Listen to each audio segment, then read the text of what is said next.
చూస్తున్నాయట? దేవుని వైపు చూస్తూ ఉన్నాయి. ప్రియులరా, ఈ సృష్టిలో ఉన్న జీవరాశులన్నీ ఎవరి వైపు చూస్తున్నాయి?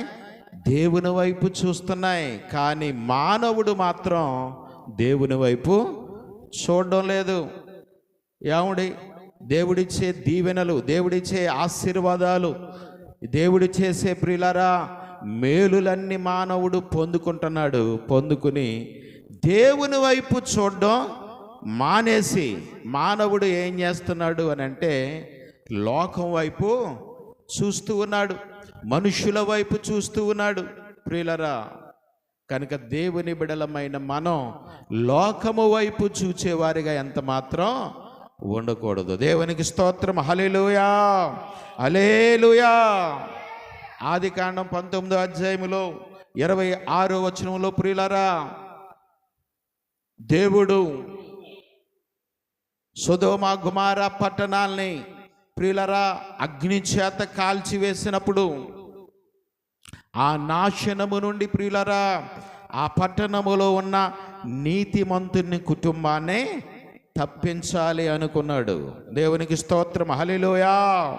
తప్పించాలనుకుని లోతుతో మాట్లాడాడు. లోతు, ఇదిగో ఈ సొదొమ గొమొర్ర పట్టణాలు నేనేం చేస్తూ ఉన్నాను? అగ్ని చేత కాల్చివేస్తున్నానయ్యా. ఈ పట్టణము యొక్క పాపము నా సన్నిధిని గొప్పదయ్యింది కనుక ఈ పట్టణాన్ని నేను కాల్చివేస్తూ ఉన్నాను. కనుక నీవు ఏం చేస్తావంటే నీ భార్యను నీ బిడలను తీసుకుని, నీ కుమార్తెలను తీసుకుని, ఇదిగో నువ్వెంత మాత్రం కూడా ఈ నాశనములో నశించిపోకుండా నువ్వేం చేస్తావు అని అంటే ఈ మైదానములో ఎక్కడా నిలవకుండా నేను చూపించే పర్వతానికే మీరు వెళ్ళిపోండి, వెనక్కి తిరిగి చూడకుండా మీరు వెళ్ళండి, ఎక్కడా నిలవవద్దు అని దేవుడు ప్రియులారా లోతుతో చెప్పినప్పుడు లోతు ఏం చేశాడు అంటే తన భార్యను తన 2 కుమార్తెలను కూడా తీసుకున్నాడు. తన కుమార్తెలను పెండ్లాడనై ఉన్న అల్లులతో కూడా మాట్లాడాడు. దేవుడి పట్టణాన్ని అగ్ని చేత కాల్చివేస్తూ ఉన్నాడు గనుక ఈ పట్టణాన్ని విడిచిపెట్టి దేవుడు చూపించే ప్రదేశానికి మనం వెళ్ళిపోదాం అని అంటే లోతు యొక్క అల్లుళ్ళు లోతుని ఎగతాళి చేశారు అని వాక్యములో రాయబడింది. ప్రియులారా, దేవునికి స్తోత్రం. హల్లెలూయా. లోతు యొక్క అల్లుళ్ళు లోతుని పిచ్చివాళ్ళగా చూశారు. ఏదో మతి స్థిమితం లేనివాడిగా చూశారు లోతును. దేవునికి స్తోత్రం. హల్లెలూయా. ఎప్పుడు కూడా సత్యమును ప్రకటించేవాడు, నిజాన్ని చెప్పేవాడు లోకానికి ఎలా ఉంటాడంటే పిచ్చోడ్లాగే కనబడతాడు. కానీ అసత్యమును వినకపోతే తర్వాత నాశనం అయిపోయేది మనమే అనే విషయాన్ని గమనించాలి. లోతు యొక్క అల్లుళ్ళు లోతుని ఎగతాళి చేశారు. ఆ పట్టణాన్ని విడిచిపెట్టి వెళ్ళడానికి వాళ్ళు ఇష్టపడలేదు. అయితే వారు అగ్ని గంధకాల్లో కాలి నశించిపోయినట్లుగా దేవుని వాక్యంలో మనం చూడగలం. అయితే లోతు మాత్రం తన భార్యను తీసుకున్నాడు, తన 2 కుమార్తెలను తీసుకుని ప్రియులారా ఆ సొదొమ గొమొర్ర పట్టణాన్ని విడిచిపెట్టి దేవుడు చూపించే ఆ ప్రదేశానికి, ఆ పర్వతానికి అతడు ప్రయాణమై వెళుతున్న సమయంలో లోతు భార్య అంట సగం దూరం వెళ్ళాక ఏం చేసిందమ్మా? వెనుక తిరిగి చూచింది. లోతు భార్య ఏం చేసింది? వెనుక తిరిగి చూచింది. దేవుని ఉగ్రతకు ఆమె గురైనట్లుగా అగ్ని చేత ఆమె కాల్చి వేయబడినట్లుగా దేవుని వాక్యంలో మనం చూస్తాం. ఆమె ఉప్పు స్తంభం అయిపోయింది. ఏమైపోయిందమ్మా? ఉప్పు స్తంభం అయిపోయింది. లోతు భార్య యొక్క చూపు సొదొమ గొమొర్ర వైపు ఉంది, నడక ఎలా ఉంది? దేవుడు చూపించుతున్న ఆ ప్రదేశం వైపు నడక ఉంది. ఆమె చూపు మాత్రం సొదొమ గొమొర్ర వైపు ఉంది. అలాంటి పరిస్థితిలో ఆమె ఉప్పు స్తంభంగా మారిపోయినట్లుగా మనం చూస్తూ ఉన్నాం. ప్రియులరా, మత్తయి సువార్త 5వ అధ్యాయములో సంఘము ఉప్పుకు పోల్చబడింది. సంఘం దేనికి పోల్చబడింది? మీరు లోకమునకు ఉప్పు అయి ఉన్నారు అన్నాడు ప్రభువారు తన శిష్యులతో.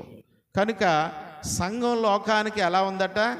ఉప్పుగా ఉంది. ఈ దినాన్ని క్రైస్తవుని పరిస్థితి ఎలా ఉందంటే, చూపేమో లోకం వైపు, నడకేమో దేవుని వైపు. చూపు ఎటు? లోకం వైపు, నడక దేవుని వైపు. అలాగుంది ఈ దినాన్ని క్రైస్తవుని స్థితి. ప్రియులరా, కనుక మనము లోకము వైపు కాదు చూడవలసింది, మనం మనుషుల వైపు కాదు మనం చూడవలసింది, లేకపోతే మనం ధనము వైపు కాదు మనం చూడవలసింది, లేకపోతే మనం గొప్పవారి వైపు కాదు మనం చూడవలసింది. కొంతమంది గొప్పవారి వైపు చూస్తారు, బేదల వైపు చూడరు. అలాంటి వాళ్ళు కూడా ఉంటారు ప్రియులరా. కనుక గొప్పవారి వైపు కాదు మనం చూడవలసింది, లేకపోతే నీకున్న రోగాన్ని కాదు నువ్వు చూడవలసింది, నీకున్న సమస్యలను కాదు నువ్వు చూడవలసింది. ఎవరిని చూడాలి? యేసును చూడాలి. దేవునికి స్తోత్రం. హల్లెలూయా, హల్లెలూయా. ప్రియులరా, కనుక మనం మన జీవితాల్లో ప్రియులరా యేసు వైపు మనం చూచేవారిగా మనం ఉన్నట్లయితే మనము ఎలా ఉంటాం అనంటే, ఎలాంటి పరిస్థితుల్లో ఉన్నా మనం గమ్యానికి చేరుకుంటామనే విషయాన్ని మనం గమనించాలి. దేవునికి స్తోత్రాలు చెల్లిద్దాం. హల్లెలూయా, హల్లెలూయా. దేవుని వాక్యంలో మనం చూసినప్పుడు ప్రియులరా, లూకాసు సువార్త 23వ అధ్యాయము 42వ వచనంలో ఒక వ్యక్తిని మనం చూస్తూ ఉన్నాం. ఆయన యేసు వైపు చూచాడు. చూడండి, లూకా 23:42.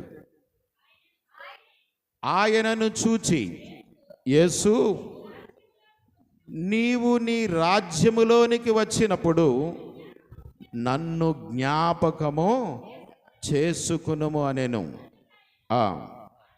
అందుకాయన వానితో, నేడు నీవు నాతో కూడా పరదైసులో ఉందువని నిశ్చయముగా నీతో చెప్పుచున్నాను అనెను. ప్రియులారా, ఇక్కడ దేవుని యొక్క వాక్యం చెప్తుంది, ఆయనను చూచి యేసు, నీవు నీ రాజ్యములోనికి వచ్చినప్పుడు నన్ను జ్ఞాపకము చేసుకునుము అనెను.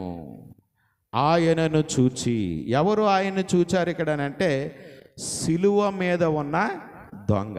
ఎవరు చెప్పండి? సిలువ మీద ఉన్న దొంగ ఎవరిని చూశాడు? యేసును చూచాడు. దేవునికి స్తోత్రం. హల్లెలూయా. ముందేమో ఇద్దరు దొంగలు కూడా ఆయనను నిందించారు, ఇద్దరు దొంగలు కూడా ఆయనను దూషించారు. అయితే తరువాత ఒకడు పశ్చాత్తాపపడి యేసు వైపు చూచాడు. ఎవరి వైపు చూచాడమ్మా? యేసు వైపు చూచి అంటున్నాడు, యేసు, నీవు నీ రాజ్యములోనికి వచ్చినప్పుడు నన్ను జ్ఞాపకం చేసుకోవయ్యా అని అంటే, అప్పుడు యేసు ప్రభువారు దొంగతో చెప్పిన మాట, నీవు నాతో కూడా పరదైసులో ఉంటావు, నేడు నీవు నాతో కూడా పరదేశులో ఉంటావని నిశ్చయంగా ఖచ్చితంగా ప్రియులరా యేసు ప్రభువారు ఆ దొంగతో చెప్పినట్లుగా మనం చూస్తూ ఉన్నాం. దేవునికి స్తోత్రం. హల్లెలూయా. ఈ దొంగ యేసు వైపు చూచాడు. ప్రియులరా, నీతిమంతునిగా తీర్చబడ్డాడు, నిర్దోషిగా తీర్చబడ్డాడు. అంత మాత్రమే కాదు, పరదైసులో చేర్చబడ్డాడు. ఎక్కడ చేర్చబడ్డాడు? పరదైసులో చేర్చబడినట్లుగా దేవుని వాక్యంలో మనం చూస్తూ ఉన్నాం. ప్రియులారా, దేవుని వైపు చూచే వారికి రక్షణ కలుగుతుంది. దేవుని వైపు చూచే వారికి ఏం కలుగుతుందమ్మా? రక్షణ. ఆయన వైపు మనం చూస్తే మనకి రక్షణ. ప్రియులారా, ఆయన వైపు మనం చూస్తే మనకి విమోచన అనే విషయాన్ని మనం గమనించాలి. దేవునికి స్తోత్రం. హల్లెలూయా, హల్లెలూయా.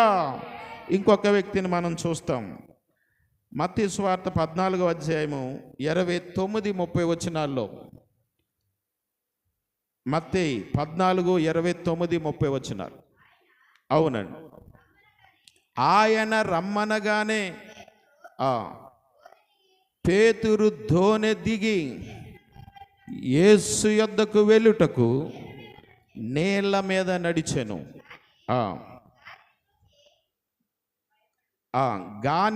గాలిని చూచి భయపడి మునిగిపోసాగి, ప్రభువా నన్ను రక్షింపుమని కేకలు వేసెను.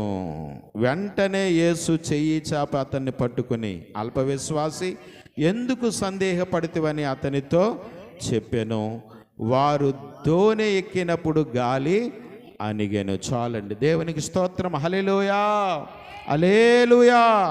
ప్రియులారా, ఒకసారి యేసుక్రీస్తు ప్రభువారు రాత్రి 4వ జామున సముద్రము మీద నడిచి వస్తూ ఉండగా, ఆ సముద్రములో నావ మీద ప్రయాణం చేస్తున్న శిష్యులు ఆయనను చూచారు. చూచి భూతం అనుకుని భయపడ్డారట. భూతం అనుకుని ఏం చేశారమ్మా? భయపడి, ప్రియులారా, వారు కేకలు వేసినట్లుగా దేవుని యొక్క వాక్యము మనకి సెలవిస్తూ ఉంది. దేవునికి స్తోత్రం. హల్లెలూయా. వారు మొదటిగా తొందరపడ్డారు, భూతమని చెప్పుకొని భయపడ్డారు. ఆ తరువాత కేకలు వేయడం ప్రారంభించారు. ప్రియులారా, ప్రారంభించినప్పుడు ప్రభువారు వారితో ఒక మాట అన్నాడు. ఏమన్నాడు ఆయన? వెంటనే యేసు, ధైర్యము తెచ్చుకునుడి, నేనే, భయపడకండి. దేవునికి స్తోత్రం. హల్లెలూయా. శిష్యులారా, ధైర్యం తెచ్చుకోండి, భయపడకండి, నేనే. ఎవరన్నారు? ఏమన్నాడమ్మా ఆయన? నేనే. నేను మీరు అనుకున్నట్టుగా భూతాన్ని కాదు, నేను మీ ప్రభువును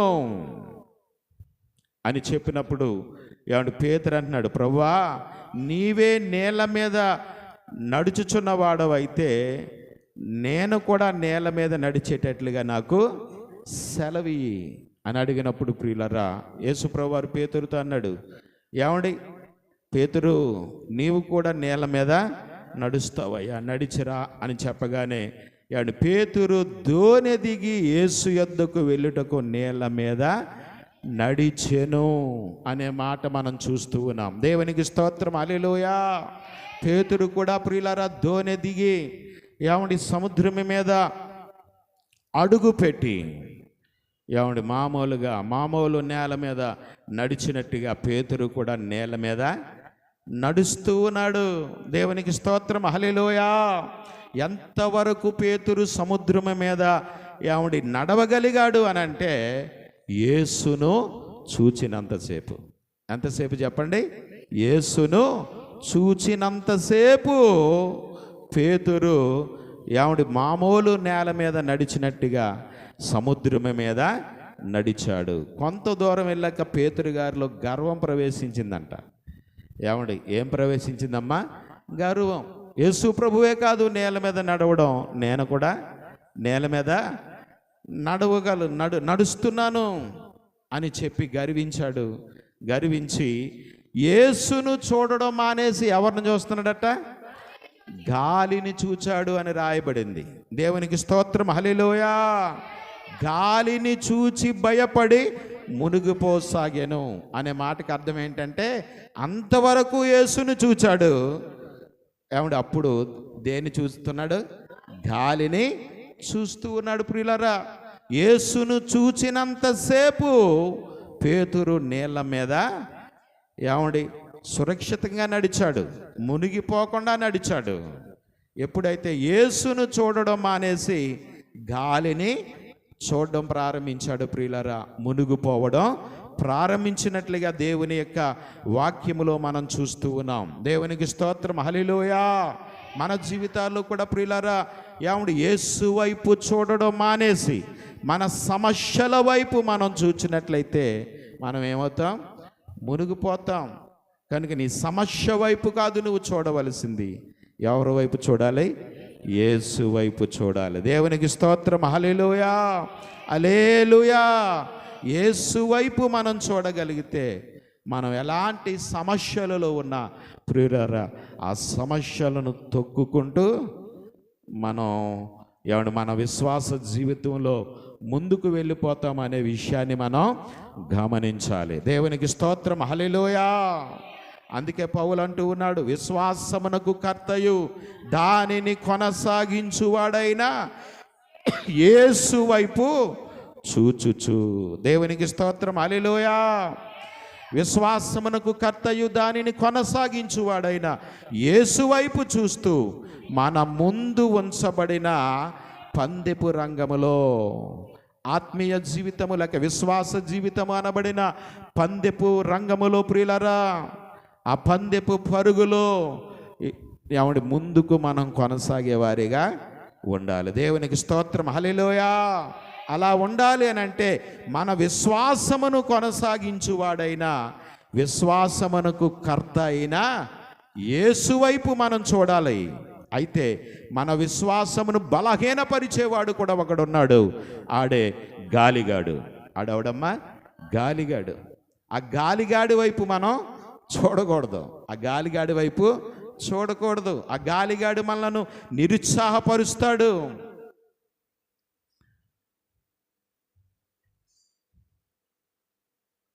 ఈ పని నీ పట్ల జరగదు, లేకపోతే ఈ కార్యం నీ పట్ల జరగదు, దేవుడు ఈ కార్యాన్ని నీ కుటుంబం పట్ల చేయలేడు అని పక్క నుంచి మనకు బోధిస్తూ ఉంటాడు. ఎవడాడు? గాలిగాడు. గాలిగాడి మాటలో వినకూడదు. దేవునికి స్తోత్రం, హల్లెలూయా. పేతురు చేసిన పని అదే. యేసు వైపు చూడడం మానేసి ఎవడ వైపు చూశాడట? గాలిగాడి వైపు చూశాడు. గాలిని చూచాడు, మునిగిపోవడం ప్రారంభించినట్లుగా మనం చూస్తూ ఉన్నాం ప్రియులారా. కనుక గాలిగాడి వైపు కాదు మనం చూడవలసింది, విశ్వాసమునకు కర్త దానిని కొనసాగించువాడైన యేసు వైపు మనం చూచేవారిగా మనం ఉండాలి. మన గురి, మన గోల్ ఎవరి వైపు, ఎవరి మీద అనంటే యేసు మీద. ఎవరి మీద చెప్పండి? యేసు మీద. దేవునికి స్తోత్రం, హల్లెలూయా. మన ఇంగ్లీష్లో ఏమంటారంటే ఫోకస్. ఏంటి చెప్పండి? ఫోకస్ అంటే మన దృష్టి అన్నమాట. ఏంటి చెప్పండి? మన దృష్టి ఎవరి మీద ఉండాలి అని అంటే విశ్వాసమునకు కర్త దానిని కొనసాగించువాడైన యేసు వైపు మనం చూడాలి. దేవునికి స్తోత్రం, హల్లెలూయా. ఫిలిప్పీ పత్రిక 3వ అధ్యాయం 14వ వచనంలో ప్రియులారా పౌలు చక్కటి మాట చెబుతూ ఉన్నాడు. ఫిలిప్పీ పత్రిక 3:14, క్రీస్తు యేసునందు క్రీస్తు యేసు ఉన్నతమైన పిలుపునకు కలుగు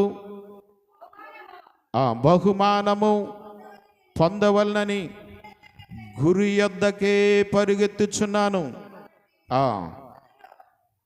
చాలండి, చక్కటి మాట ప్రియులారా. ఇక్కడ అపోస్తలుడైన పౌలు గారు చెబుతూ ఉన్నారు, క్రీస్తు యేసునందు దేవుని ఉన్నతమైన పిలుపునకు కలుగు బహుమానమును పొందవలనని అంటున్నాడు భక్తుడు. ఏమంటున్నాడమ్మా?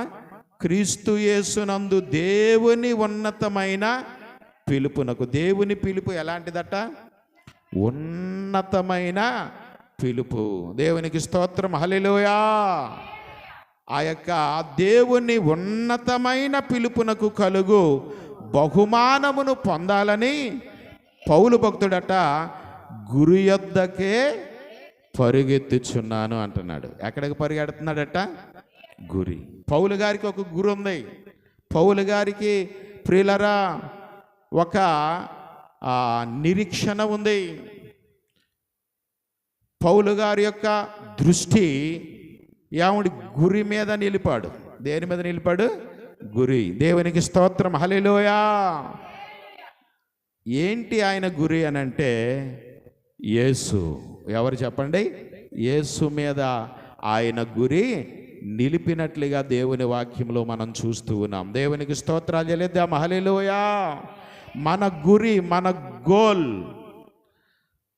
ఏమై ఉండాలి అనంటే యేసు. మన గురి ఎవరమ్మా? యేసు. యేసు వైపు మనం చూచేవారిగా మనం ఉండాలి. దేవునికి స్తోత్రం, హల్లెలూయా. గురి యొద్దకు మనం పరిగెత్తాలి. ఎక్కడికి పరిగెత్తాలంట? గురి యొద్దకు. ప్రియులరా, మన గురి ఏమండి? యేసు అయి ఉండాలి. మన గురి ఎవరై ఉండాలి? యేసు అయి ఉండాలి అనే విషయాన్ని మనం గమనించాలి. దేవునికి స్తోత్రం, హల్లెలూయా. గురి లేని వారిగా ఏమండి మన విశ్వాస జీవితంలో మనం ఏమండి పరుగెత్తే వారిగా ఎంత మాత్రమో ఉండకూడదు అనే విషయాన్ని మనం గమనించాలని దేవుని వాక్యాన్ని బట్టి మనం తెలుసుకుంటూ ఉన్నాం. దేవునికి స్తోత్రం, హల్లెలూయా. పౌలు భక్తుడు కూడా యేసు వైపే చూచాడు. పౌలు భక్తుడు కూడా ఎవరి వైపు చూచాడమ్మా? యేసు వైపు చూచినట్లుగా దేవుని లేఖనాలు మనకి సెలవిస్తూ ఉన్నాయి. అలాగనే దేవుని బిడలమైన మనం కూడా మన జీవితాల్లో యేసు వైపు మనం చూచేవారిగా మనం ఉండాలి. ఎవరి వైపు చూడాలమ్మా?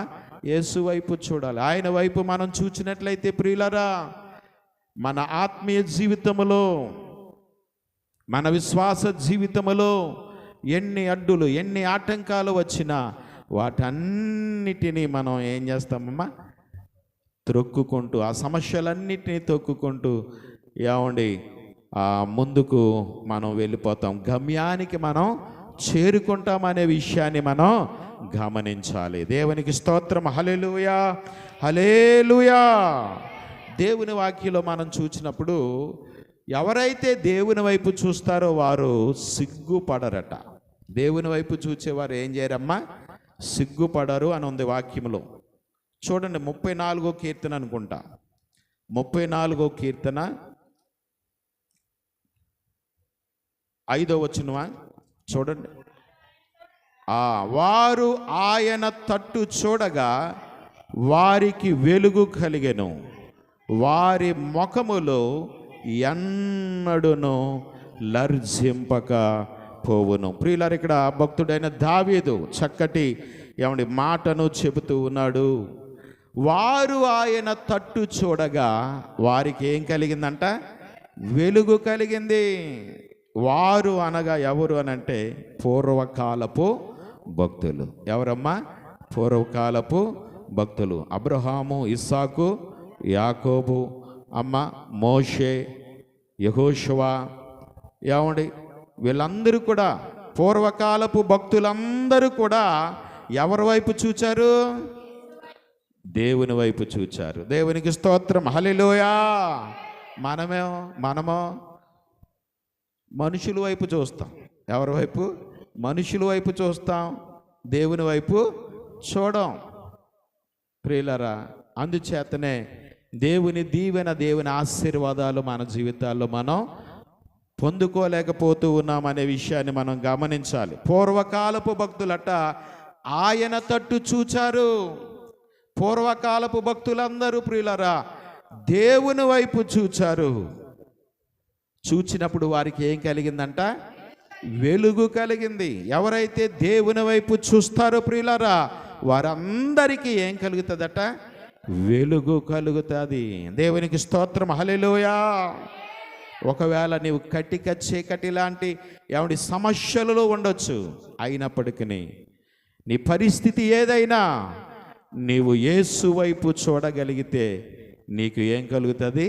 వెలుగు కలుగుతుంది. అంత మాత్రమే కాదు, వారి ముఖము ఎన్నడూనూ లర్జింపక పోవును. ఎవరైతే దేవుని వైపు చూస్తారో ప్రియులరా వారికి వెలుగు కలుగుతుంది. అంత మాత్రమే కాదు, వారి ముఖములు ఎన్నడూనూ లర్జింపవు. లర్జింపవు అంటే అర్థం ఏంటంటే సిగ్గుపడవు. దేవుని వైపు చూచేవారిని దేవుడు ఏం చేయడమ్మా? సిగ్గుపరచడు. దేవుని వైపు చూచేవారిని దేవుడు సిగ్గుపరచడు. అయితే మనుషుల వైపే మనం చూచినట్లయితే దేవుని వైపు చూడడం మానేసి మనుషుల వైపే మనం ఏమంటే చూచేవారిగా మనం ఉంటే మన జీవితాల్లో సిగ్గును పొందుకుంటాం, అవమానాన్ని పొందుకుంటాం అనే విషయాన్ని మనం గమనించాలి. దేవునికి స్తోత్రం, హల్లెలూయా.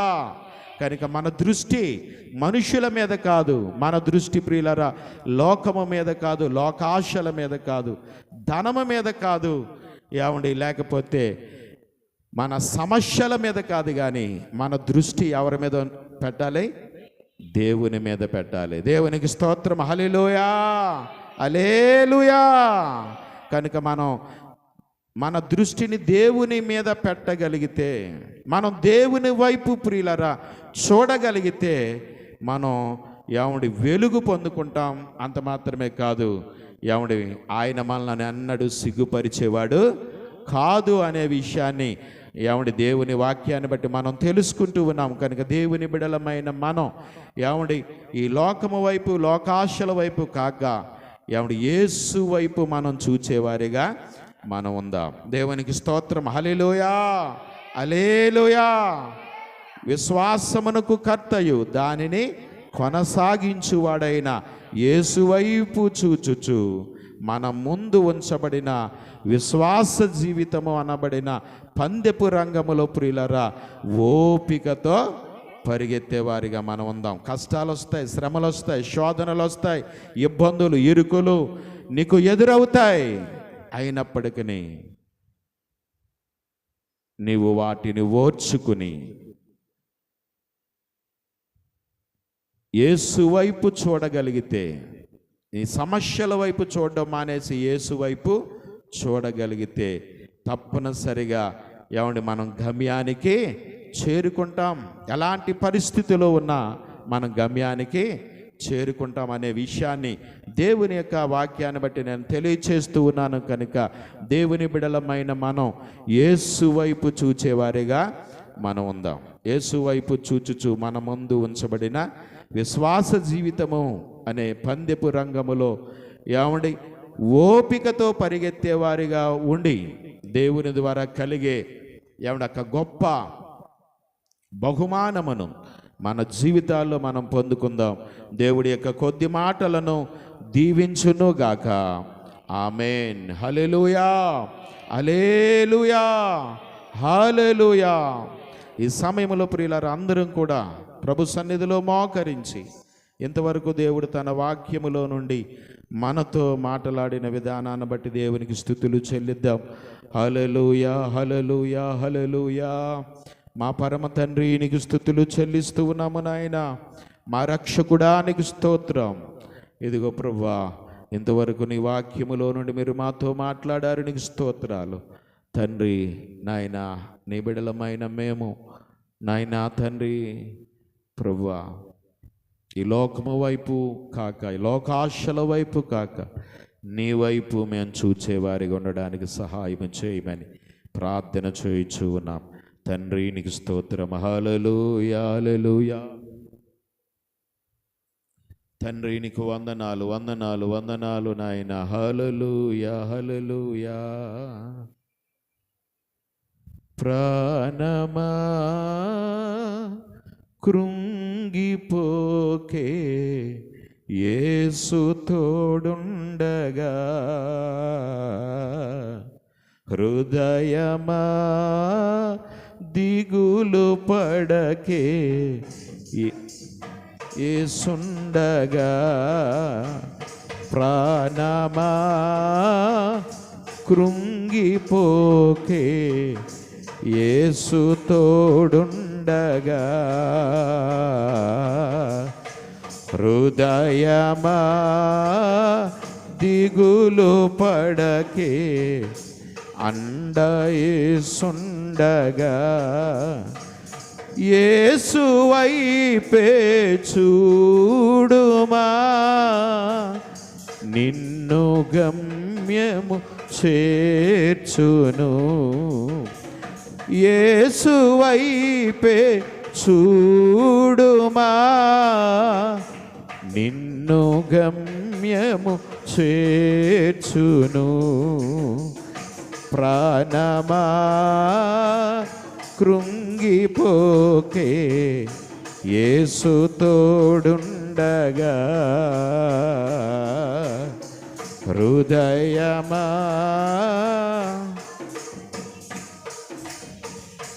అండ యేసుండగా. బంధుమిత్రులు నిన్ను విడచినా, కన్న బిడ్డలే కఠినులు అయినా. బంధుమిత్రులు నిన్ను విడచినా, కన్న బిడ్డలే కఠినులు అయినా కన్న తండ్రి యేసయ్యా అనుక్షణము నిన్ను కాపాడును. కన్న తండ్రి యేసయ్యా అనుక్షణము నిన్ను. ప్రాణమా కృంగిపోకే యేసు తోడుండగా, హృదయమా అండ యేసుండగా, శోధన బాధలయందు ఎవరు లేరని కుమిలెదవేళ, శోధన బాధలయందు ఎవరు లేరని కుమిలెదవేళ, ఆత్ములంతా నిన్ను విడచిన యేసు నిన్నెన్నడు విడువడు. ఆత్ములంతా నిన్ను విడచిన యేసు నిన్నెన్నడు విడువడు. ప్రాణమా కృంగిపోకే యేసు తోడుండగా, హృదయమా అండ యేసుండగా, అంధకారలోయలందు అపాయమైన సమయమునందు, అంధకారలోయలందు అపాయమైన సమయములందు యేసుని చేయి పట్టుకొని జీవ మార్గములో నడుపును. యేసుని చేయి పట్టుకొని జీవ మార్గములో నడుపును. ప్రాణమా కృంగిపోకే యేసు తోడుండగా, హృదయమా దిగులు పడకే యేసు తోడుండగా, ప్రాణమా కృంగిపోకే యేసు తోడుండగా, హృదయమా దిగులు పడకే అండ యేసుండగా, యేసు వైపే చూడుమా నిన్ను గమ్యము చేర్చును. యేసు వైపే చూడుమా నిన్ను గమ్యము చేర్చును. యేసు వైపే చూడుమా నిన్ను గమ్యము. ప్రాణమా కృంగిపోకే యేసు తోడుండగా, హృదయమా దిగులు పడకే అండ యేసుండగా. హల్లెలూయా, హల్లెలూయా, హల్లెలూయా. ప్రార్థన చేద్దామండి. అలాగనే తలలు వంచి కాళ్ళు మూసుకుందాం. పరిశుద్ధుడా పరమ తండ్రి, నీకు స్తుతులు స్తోత్రాలు చెల్లిస్తూ ఉన్నాము నాయన. ఇదిగో ప్రభువా, ఇంతవరకు జరిగిన యొక్క ఉపవాస ప్రార్థన కూడికలో తండ్రి మీరు మా మధ్య నుండి నీ ఆత్మ ద్వారా నడిపించారు. నీకు స్తోత్రాలు. ఇంతవరకు నీ వాక్యములో నుండి నాయన మీరు మాతో మాట్లాడారు. నీకు స్తోత్రము నాయన. ఇంతవరకు నాయనా తండ్రి చెప్పబడిన వాక్యమును నీ బిడ్డల హృదయములో మీరు భద్రపరచండి. ఇదిగో నీ బిడ్డలమైన మేము నాయన ఈ లోకము వైపు కాక, లోకాశల వైపు కాక నాయన తండ్రి ఇదిగో నాయన విశ్వాసమునకు కర్తయు దానిని కొనసాగించు వాడవైన నీ వైపు మేము చూచుచు నాయన మాకు విశ్వాస జీవితము అనబడిన ఈ పందిపు రంగములో నాయన ఓపికతో పరిగెత్తేవారిగా మేము ఉండడానికి సహాయము చేయండి. మా పరమ తండ్రి నీకు వందనాలు. ఇదిగో ప్రభువా యొక్క మధ్యాహ్న సమయమున నీ సన్నిధికి వచ్చిన ప్రతి బిడను నాయన ప్రత్యేకంగా మీరు దీవించండి, ఆశీర్వదించమని ప్రార్థన చేయించు ఉన్నాను. మా తండ్రి నీకు స్తోత్రాలు. అలాగే ఇదిగో ప్రభువా అందరైతే లైవ్ ద్వారా ఈ వాక్యమును విన్నారో నీ బిడ్డలందరినీ దీవించండి, ఆశీర్వదించండి నాయన తండ్రి నీకు స్తోత్రం. అలాగే ఇదిగో ప్రభువా తండ్రి నాయనా నీకు నాయన వందనాలు చెల్లిస్తూ ఉన్నాను. ప్రభువా నీ బిడ్డలు చేయుచున్న ప్రతి విధమైన పనిపాట్లలో, ఉద్యోగములలో, వ్యాపారాల్లో నానాటికి అభివృద్ధిని, ఆశీర్వాదమును దయచేయండి. అలాగే బలహీనులను బలపరచండి, రోగులను స్వస్థపరచండి. రుణ బాధల చేత నాయన బాధపడుతున్న బిడలను వారికి కలిగిన ప్రతి విధమైన రుణముల నుండి విడిపించండి తండ్రి నీకు స్తోత్రాలు నాయన. అలాగే ఎందరైతే ఆర్థిక సమస్యల చేత బాధపడుతూ ఉన్నారో నేను వారి కుటుంబంలో ఉన్న ప్రతి విధమైన ఆర్థిక సమస్యలను ఇప్పుడే నజరేయుడైన యేసు నామమున తొలగించండి నాయన.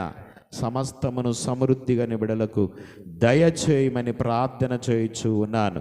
మా పరమ తండ్రి నీకు స్తోత్రం నాయన. అలాగే ఇదిగో ప్రభువా నా తండ్రి నీకు స్తుతులు చెల్లిస్తూ ఉన్నాను నాయన. మీరు మాకు అప్పగించిన సంఘ బిడ్డలను, వారి కుటుంబాలను నాయన బహుగా మీరు దీవించండి, ఆశీర్వదించండి. ఇదిగో మీరు మాకు అప్పగించిన నీ పరిచర్యను కూడా బహుగా అభివృద్ధి పరచమని ప్రార్థన చేయించు ఉన్నాను. మా తండ్రి నీకు స్తోత్రం. ఇదిగో నాయన ఈ సమయమున ఈ యొక్క ప్రార్థన కూడికను ముగించుకొని మేము వెలుచు ఉండగా మీరే నీ దీవెనల చేత నిబిడలమైన మమ్ములను మెండుగా నింపి పంపించమని మా రక్షకుడైన యేసు నామమున అడుగుచున్నాను మా పరమ తండ్రి, ఆమేన్. తండ్రి, కుమార, పరిశుద్ధాత్మ త్రియేక దేవుని కృపా సమాధానములు దేవుని బిడలారా ప్రభురాకడ పర్యంతము సదాకాలం మనకందరికీ సర్వలోక పరిశుద్ధులకును అలాగుని అందరైతే లైవ్ ద్వారా ఈ వాక్యమును విన్నారో వారికి అందరికీ, అలాగుని అందరైతే మైక్ స్వరము ద్వారా ఆయన మాటలను విన్నారో వారికి, అలాగునే ఆయన బిడలమైన మనకందరికీ ఆయన కృపా సమాధానములు నిరంతరము తోడయుండి నడిపించునుగాక. ఆమేన్, ఆమేన్. God bless you. దేవుడు మిమ్మును మీ కుటుంబములను సమృద్ధిగా దీవించునుగాక. ఆమేన్. ఓకేనండి అందరికీ.